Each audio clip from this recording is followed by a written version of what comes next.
Welcome back to Paul's Tech News. The vestiges of a once proud world of consumer technology continued to crumble this week, and yet, somehow, despite record high RAM and SSD prices and record low PC enthusiast sentiment, there is a beacon of hope. CPUs. Yes, CPUs continue to launch, with AMD somehow lining up to debut both their oldest and newest Ryzen X3D processors soon, and Intel building hype for Nova Lake. So forget all those other PC parts like memory and storage, just get yourself a new CPU, and in the words of Walter Sobchak, your fucking troubles are over, dude. But what's not over, indeed what has just begun, is the tech news. Excellent!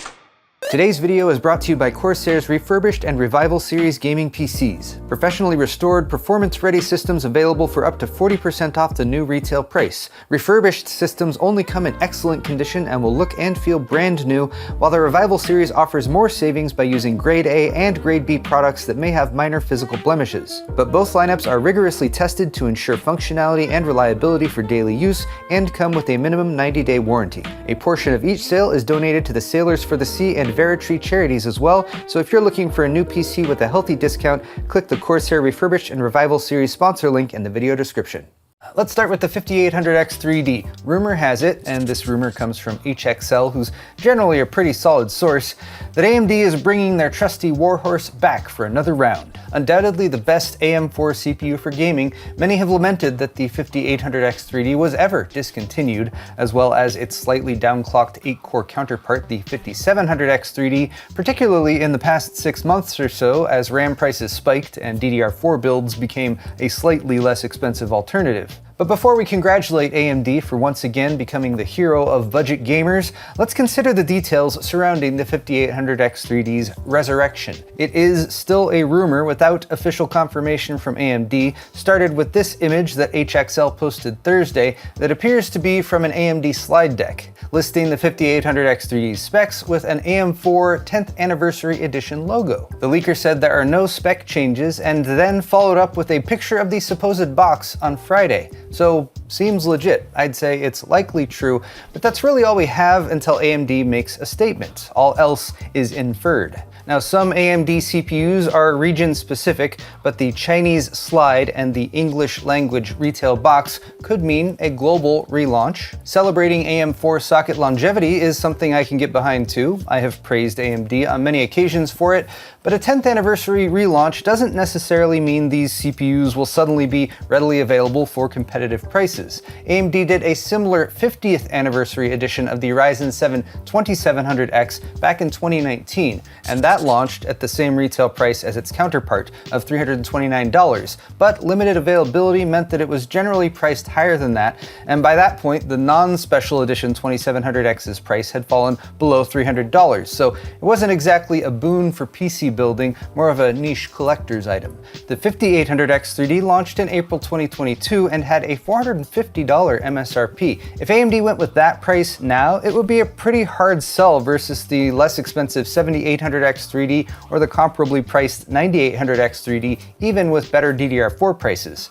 So I'll only be getting excited for this relaunch if it is confirmed, of course, and if stock is plentiful, and if the price can get down below $300, given that the 5700X3D retailed for as low as $200 within the past year. Now, the 5800X3D is AMD's oldest 3D V-Cache CPU though, so it's funny that the newest one, the 9950X3D2 Dual Edition that will be available worldwide on April 22nd at 9 AM Eastern Standard Time, is also sort of launching at the same time. Pricing is less of a question for the 9950X3D2, as AMD has confirmed it's going to cost $899, but an early listing on Amazon was spotted Thursday that rounded the price up to an even $1,000. And as far as can be told, either enough people were willing to pre-order at that price, or the early listing was discovered and fixed, because it's now showing currently unavailable. Newegg, meanwhile, is just showing auto notify, but both listings are up, and I'll include them in the description if you're keenly interested in a CPU with over 200 megabytes of combined cache.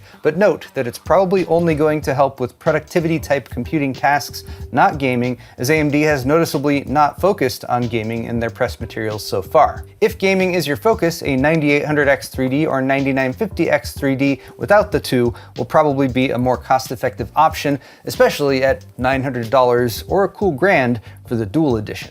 Of course, AMD isn't the only CPU maker in the world. There's also Intel, and for Team Blue, we at last seem to have more details on their true next-gen Nova Lake CPUs. So here's a summary. These are still rumors, but videocards.com, who shared them, says they come directly from Intel roadmaps. As for the name, they'll be called Series 4 or the Core Ultra 400 series, and there are 13 SKUs seen here. One of them is an F SKU without an iGPU, but they range from 6 all the way up to 52 cores with up to 175 watt TDPs for the dual die variants. The dual die 44 and 52 core versions will likely be crossover high-end desktop CPUs called Core X, which will include BLLC, added cache that will supposedly boost game performance like AMD's X3D CPUs. There's also a 28-core Ultra 9 and 24-core Ultra 7 with BLLC, so those will be interesting, hopefully some more competition for the 9800 X3D, but all of the CPUs have 4 low-power E-cores for efficiency, Wi-Fi 7, ECC, CUDIM, and CSODIM memory compatibility, and a dual Xe3-core iGPU that can handle 4 independent displays. Support for up to 8 SSDs across PCIe Gen 4 and Gen 5 is cool too, as is dual Thunderbolt 5 ports, backward compatibility with existing coolers, and also theoretical/rumored support for multiple CPU generations on the new socket, LGA 1954. Mass production is planned for Q4, it seems, so these will probably start to roll out in late 2026. Again, if these rumors hold up, and personally, I hope they do. Rounding things out with some GPU news, we have the dregs, pretty much. GPU land has been quiet, and there hasn't been much action there apart from watching prices slowly increase, which I do every month on my Price Watch series. Check it out. But NVIDIA's GeForce team has apparently been considering the plight of the entry-level gamer in between all their other hard work not launching consumer graphics cards, and they've come up with this. The RTX 3060 12GB, which originally launched at the beginning of 2021, will be returning in June, it would appear, based on recent posts from leaker Megasize GPU. On the plus side, it does seem like they're going with the 12GB model rather than the 8GB one, so that's a welcome surprise. But given the performance, which is in the same ballpark as an Intel Arc A770 or an AMD Radeon RX 6600 XT, according to Tech PowerUp's database at least, it would need to have a pretty good price to generate any excitement in 2026. By comparison, the current gen RTX 5050 is about 15% faster than the 3060, and the last gen RTX 4060 is about 17% ahead. Speaking of the RTX 5050, the other half of this rumor is that the rehash of that card, which was a rumored 9GB model with just a 96-bit memory bus as discussed back in March, has apparently been delayed, and the launch is even uncertain perhaps. But NVIDIA would say, haha, you can't delay a GPU that hasn't been officially announced. But it would make sense, whereas the RTX 3060 uses older GDDR6 memory and can be produced on Samsung 8nm fabs, the rumored 5050 9GB would be competing for fab time with a lot of other current-gen TSMC 4N based products. Okay, this time around on Tech Briefs, my goal isn't just speed, I'm also aiming for satisfaction. They're good tech briefs, like this news about data center delays. I consider that good news for PC gamers because data center demand is what has caused global shortages for PC parts. This particular news is sourced from Synmax, a geospatial data analytics company that uses satellite imaging and AI, of course, to monitor construction. So when the data center companies say, of course there's no delay, everything's on schedule, they can call BS, because there's a lot of BS with these businesses, unfortunately, when saying you're going to do something can have just as much impact on stock price as actually doing that thing. But regulatory friction, supply chain bottlenecks, and lack of available utilities like power, that's kind of important, are all causing AI data center headaches, as is legislation like Maine's in-progress one-year moratorium on new data centers so they can consider the impacts to things like the community and the environment, rather than just profits. Another community initiative I've mentioned once or twice on this show is Stop Killing Games, which advocates that games be made to be able to continue working even if the developer goes under or decides they don't want to pay for server maintenance anymore. Progress was made this week as Stop Killing Games founder Ross Scott and group organizer Moritz Katzner spoke at an EU public hearing that included 3 parliament committees with a quite positive response. Per Scott, reception was absolutely incredible and there was no MEP that wasn't responding positively.